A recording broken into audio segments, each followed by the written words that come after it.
ವಿಧಾನಸಭೆಯಲ್ಲಿ ನ್ಯೂಸ್ 18 ವರದಿ ಪ್ರತಿಧ್ವನಿಸಿದೆ. Honey trap ವಿಚಾರದ್ದೇ ಸದನದಲ್ಲಿ ಗದ್ದಲ ಕೋಲಾಹಲ ಇವತ್ತು ಕೂಡ ಮುಂದುವರೆದಿತ್ತು. ಇವತ್ತು ವಿಪಕ್ಷಗಳು ಸರ್ಕಾರವನ್ನ ಆಗ್ರಹ ಮಾಡಿದ್ದು ಹನಿ ಟ್ರ್ಯಾಪ್ ಪ್ರಕರಣವನ್ನ ಸಿಬಿಐಗೆ ವಹಿಸಬೇಕು ತನಿಖೆಗೆ ಅಂತ ಹೇಳಿ ಪ್ರೊಟೆಸ್ಟ್ ಅನ್ನ ಮಾಡಿದ್ವು. ಸದನದ ಬಾವಿಗೆ ಇಳಿದು ಸಿದ್ದರಾಮಯ್ಯ ಅವರು ಸೂಕ್ತ ಉತ್ತರವನ್ನ ಕೊಡಬೇಕಿದ್ದಕ್ಕೆ ಸಿಬಿಐ ತನಿಖಾ ಸಂಸ್ಥೆಯಿಂದ ತನಿಖೆ ಮಾಡಿಸಬೇಕು ಅಂತೇಳಿ ಆಗ್ರಹವನ್ನ ಮಾಡಿದಾಗ ಯಾರನ್ನೂ ರಕ್ಷಿಸಲ್ಲ, ಸೂಕ್ತ ರೀತಿಯಲ್ಲಿ ಪ್ರಕರಣದಲ್ಲಿ ತನಿಖೆಯನ್ನ ಮಾಡಿಸ್ತೀವಿ ಅಂತ ಸದನದಲ್ಲಿ ಉತ್ತರವನ್ನ ಕೊಟ್ಟಿದ್ದಾರೆ ಸಿಎಂ ಸಿದ್ದರಾಮಯ್ಯ. ಯಾವ ತನಿಖೆ ಅಂದ್ರೆ ಯಾವ ತನಿಖಾ ಸಂಸ್ಥೆಯಿಂದ ತನಿಖೆ ಮಾಡಿಸ್ತೀರಾ ಅದನ್ನ ನೀವು ಸ್ಪಷ್ಟಪಡಿಸಬೇಕು. ನಿನ್ನೆ ಗೃಹ ಸಚಿವರು ತನಿಖೆ ಅಂತಷ್ಟೇ ಹೇಳಿದ್ರು, ಯಾವ ಸಂಸ್ಥೆ ಅಂತ ಹೇಳಿಲ್ಲ. ಸಿದ್ದರಾಮಯ್ಯನು ಇವತ್ತು ಮಾತಾಡ್ತಾ ತನಿಖೆ ಆಗತ್ತೆ, ಯಾರನ್ನು ಇಲ್ಲಿ ರಕ್ಷಣೆ ಮಾಡುವಂತ ಅಗತ್ಯ ಇಲ್ಲ ಅಂತ ಹೇಳಿದ್ರು. ಆದ್ರೆ ಯಾರಿಂದ ತನಿಖೆ ಅಂತ ಹೇಳ್ತಾ ಇಲ್ಲ, ಅದನ್ನ ಸ್ಪಷ್ಟಪಡಿಸಬೇಕು ಅಂತ ಹೇಳಿ ವಿಪಕ್ಷಗಳು ಪಟ್ಟಿಡಿದ್ವು. ಸಿಡಿ ಮಾಡಿದವರು ಯಾರು ಅಂತ ಹೇಳಿ ಬಿಜೆಪಿ ಅವರು ಪ್ರೊಟೆಸ್ಟ್ ಮಾಡಿದ್ರು. ಸದನದ ಬಾವಿಗಿಳಿದು ಸಿಡಿ ಪ್ರದರ್ಶಿಸಿ ಅಂದ್ರೆ ಖಾಲಿ ಸಿಡಿಯನ್ನ ಪ್ರದರ್ಶಿಸಿ ಪ್ರತಿಭಟನೆ ಮಾಡಿದ್ರು. ಸದನದಲ್ಲಿ ಇವತ್ತು ಕೂಡ ನ್ಯೂಸ್ 18 ವರದಿ, ಹನಿ ಟ್ರ್ಯಾಪ್ ನ ವರದಿ ಪ್ರತಿಧ್ವನಿಸಿ ಕೋಲಾಹಲ ಉಂಟಾಯಿತು. ಇಲ್ಲಿ ಕೇಂದ್ರದ ನಾಯಕ ಅವರು ರಾಜಣ್ಣ ಅವರು ಬೇಕಾದ್ರೆ ಎಲ್ಲಾ ಪಾರ್ಟಿಯವರು ಅಂತ ಹೇಳಿದ್ದಾರೆ. ಇಲ್ಲಿ ಕಾಂಗ್ರೆಸ್ ಅವರ ಪ್ರಶ್ನೆ ಅಲ್ಲ, ಎಲ್ಲರದು ಪ್ರಶ್ನೆ, ಇಲ್ಲಿ ಇರೋರ್ದೆಲ್ಲರೂ ಕೂಡ ಪ್ರಶ್ನೆ. ಇಲ್ಲಿ ಕೇಂದ್ರದ ನಾಯಕರು ಅಂದ್ರೆ ಯಾರು? ಮಂತ್ರಿಗಳಿದಾರ? ಕೇಂದ್ರದ ಕಾಂಗ್ರೆಸ್ ನಾಯಕರಿದಾರ? ಯಾರಿದಾರ? ಏನು ಅರ್ಥ ಆಗ್ಬೇಕು. ಜಡ್ಜ್ಗಳು ಬಂದಿರೋದ್ರಿಂದ ಮತ್ತೆ ಇದು ಇನ್ನಷ್ಟು ಗಂಭೀರ ಇರೋದ್ರಿಂದ ದಯವಿಟ್ಟು ಮುಖ್ಯಮಂತ್ರಿಗಳು, ಈಗಾಗಲೇ ಸುನೀಲ್ ಅವರು ಮಾತಾಡಿ ಹೇಳಿದ್ದಾರೆ, ಇದನ್ನ ನಾನು ಕೂಡ ಹೇಳ್ತಾ ಇದ್ದೀನಿ, ಇದನ್ನ ಒಂದು ಸಿಟ್ಟಿಂಗ್ ಜಡ್ಜ್, ಹೈಕೋರ್ಟಿನ ಸಿಟ್ಟಿಂಗ್ ಜಡ್ಜ್ ಒಂದು ನೇತೃತ್ವದಲ್ಲಿ ಒಂದು ತನಿಖೆ ಮಾಡಿಸಿ. ಇಲ್ಲ ಅಂತ ಹೇಳಿದ್ರೆ ಇಲ್ಲಿ ಮಂತ್ರಿಗೆ ಇಲ್ಲಿ ಅಭದ್ರತೆ ಅಂದ್ರೆ ಮಂತ್ರಿಗೆ ಯಾರು ಕಾಪಾಡಲ್ಲ ಅಂತ ಹೇಳಿದ್ರೆ ನಮ್ಮನ್ನೆಲ್ಲ ಯಾರು ಕಾಪಾಡ್ತಾರೆ? ರಾಜಣ್ಣವರು ನಮ್ಮ ಮಂತ್ರಿಗಳು, ಅವರು ರೈಸ್ ಮಾಡಿದ್ದಾರೆ, ಯಾರ ಹೆಸರು ಕೂಡ ಹೇಳಿಲ್ಲ. ಅವರು ಹನಿ ಟ್ರ್ಯಾಪ್ ಆಗಿದೆ ಅಂತ ಹೇಳಿದ್ದಾರೆ. ನಮ್ಮ ಗೃಹ ಸಚಿವರು ಉತ್ತರ ಕೊಟ್ಟಿದ್ದಾರೆ. ಈಗಾಗಲೇ ಗೃಹ ಸಚಿವರು ಸದನದಲ್ಲಿದ್ದರು, ಅವರು ಉತ್ತರ ಕೊಟ್ಟಿದ್ದಾರೆ. ಈ ಬಗ್ಗೆ ಯಾರಿಗೂ ರಕ್ಷಣೆ ಕೊಡಬೇಕಾಗಿರ್ತಕ್ಕಂಥದ್ದು ಸರ್ಕಾರದ ಜವಾಬ್ದಾರಿ. ಅಷ್ಟೇ ಅಲ್ಲ, ನಾಗರಿಕರಿಗೂ ರಕ್ಷಣೆ ಕೊಡಬೇಕು. ಯಾರೇ ಕಾನೂನನ್ನ ಉಲ್ಲಂಘನೆ ಮಾಡಿದ್ರು ಕೂಡ ಅವರಿಗೆ ಶಿಕ್ಷೆ ಆಗಲೇಬೇಕು, ಕಾನೂನು ರೀತಿಯ ಕ್ರಮ ಆಗಲೇಬೇಕು.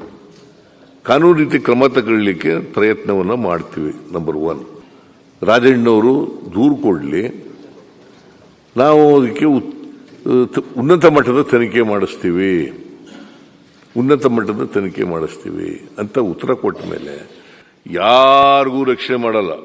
ಯಾರಾದರೂ ಇರಲಿ, ನಮ್ಮ ಪಾರ್ಟಿಯವರಾದ್ರು ಇರಲಿ, ನಿಮ್ಮ ಪಾರ್ಟಿಯವರಾದ್ರು ಇರಲಿ, ಅಥವಾ ಇನ್ಯಾವುದಾದ್ರು ಪಾರ್ಟಿಯವರಾದ್ರು ಇರಲಿ, ಯಾರೇ ಮಾಡಿದ್ರು ತಪ್ಪೆ.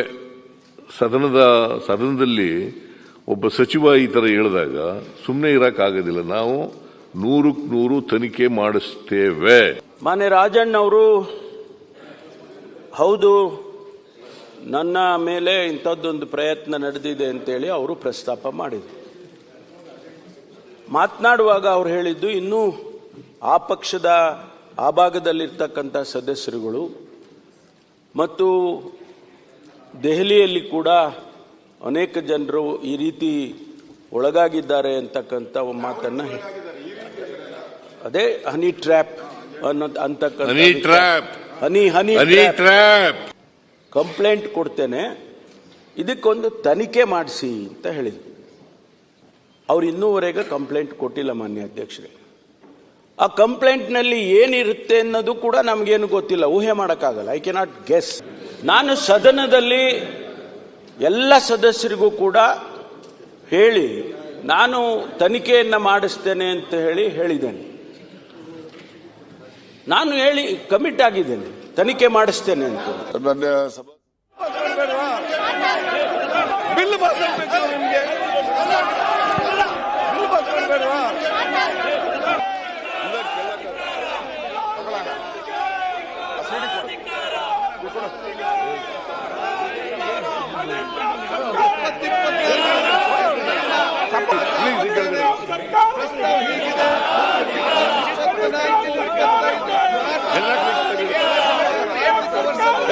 ಪ್ರಸ್ತಾವದ ಪರವಾಗಿರುವವರು ಹೌದು ಎಂದು ಸೂಚಿಸಬೇಕು, ಇಲ್ಲ ಎಂದು ಸೂಚಿಸಬೇಕು. ಪ್ರಸ್ತಾವ ಹೌದು ಎಂದು ಭಾವಿಸುತ್ತೇನೆ. ಪ್ರಸ್ತಾವ ಅವ್ರ ಪರವಾಗಿದೆ ಪ್ರಸ್ತಾವ ಯಾಕೆ ಏನ್ ಪರವಾಗಿದೆ. ಕೆಳಗಡೆ ಇಳಿಸ್ರಿ. ಹನಿ ಟ್ರಾಪ್ ಸರ್ಕಾರಕ್ಕೆ ಹನಿ ಟ್ರಾಪ್ ಸರ್ಕಾರಕ್ಕೆ ಹನಿ ಟ್ರಾಪ್ಗೆ ಕುಮ್ಮಕ್ಕು ನೀಡುತ್ತಿರುವ ಸರ್ಕಾರ ಕೆಲವೋಗಿ